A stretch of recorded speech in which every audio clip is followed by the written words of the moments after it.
Have you ever had that feeling where you look at your bank account, you look at your paycheck, and it just feels like your money doesn't go as far as it used to, that everything is just more expensive? Well, you're not alone, and you'd be surprised to learn this isn't some new modern problem. It's actually a pattern, a playbook really, that's as old as empires. So today, we're going to dive into this 2,000-year-old cycle, how it quietly eats away at our wealth, and why it's probably more relevant right now than ever before. Now, this isn't about scaring anyone or predicting the end of the world. It's just about recognizing a pattern. This cycle has played out in empire after empire, with currency after currency. And the stakes? They're incredibly high. I mean, this affects everything, from your retirement accounts to what you pay for groceries every single week. You know that feeling, right? Prices seem to be rising way faster than your paycheck.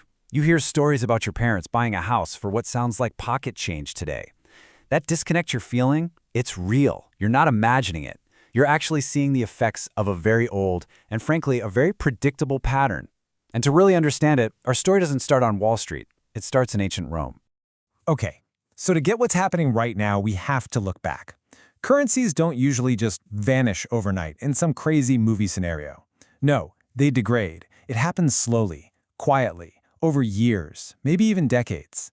The money still works, you still get a paycheck, but here's the catch. It just buys less and less and less. So let's look at the classic example. It's 64 AD, and the Roman emperor, a guy named Nero, has a big problem. A huge fire just destroyed most of Rome, and on top of that, he's got some really expensive wars to pay for. So like a lot of leaders throughout history, he really enjoyed spending money that he didn't have. Now, he couldn't just fire up a printing press like we can today, but he could do the next best thing.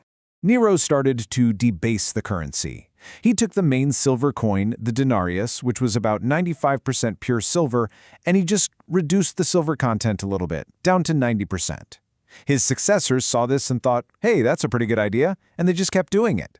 You fast forward about 200 years to 260 AD, and the silver in that very same coin had dropped to just 5%. It was basically a copper coin with a tiny little silver wash on it. And the results were, well, exactly what you'd expect. The debasement led to runaway inflation, people completely lost trust in the money, and eventually the whole economy just collapsed. It got so bad that even the soldiers, the backbone of the entire empire, started demanding to be paid in real things, like food and supplies, because the coins themselves had become totally worthless. Now here's the really wild part. This wasn't just a Rome thing. This pattern is played out over and over and over again. Think about 1923, in Germany's Weimar Republic, where people were literally using wheelbarrows full of cash just to buy a loaf of bread.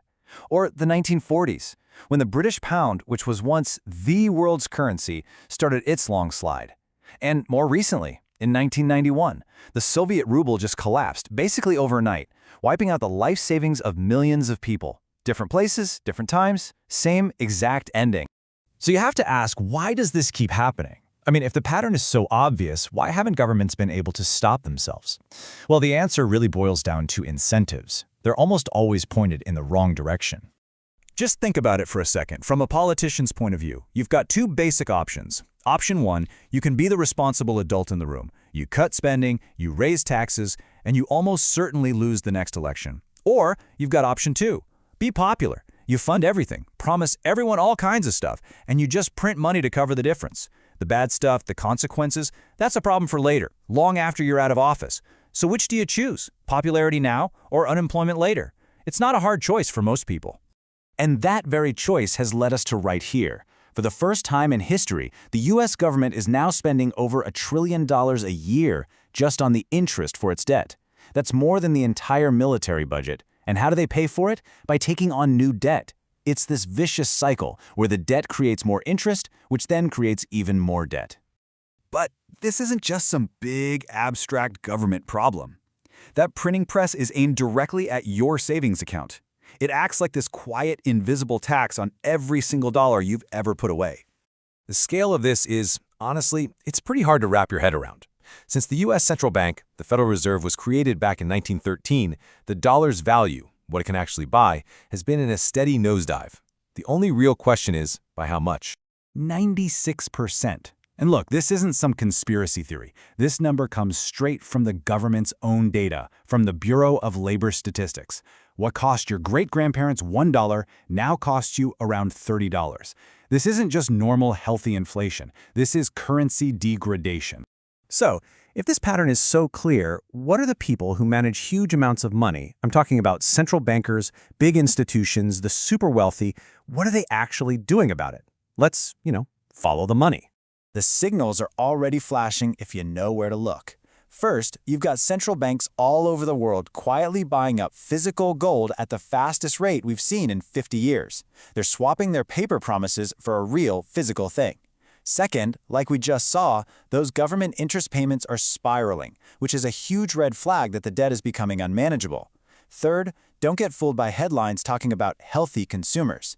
That often just hides the fact that credit card debt is soaring to unsustainable levels. And finally, the wealthy? They're not sitting on piles of cash. They're quietly buying up hard, productive assets, things that hold their value when paper money doesn't, like businesses, farmland, and real estate. And this brings us to the core idea for getting through this kind of environment. In a world where currency is being degraded, there is a fundamental difference between owning paper and owning, stuff. The key idea to get here is something called counterparty risk. It sounds like a fancy Wall Street term, but it's actually a super simple idea. It's just the risk that someone who owes you something won't be able to pay you back.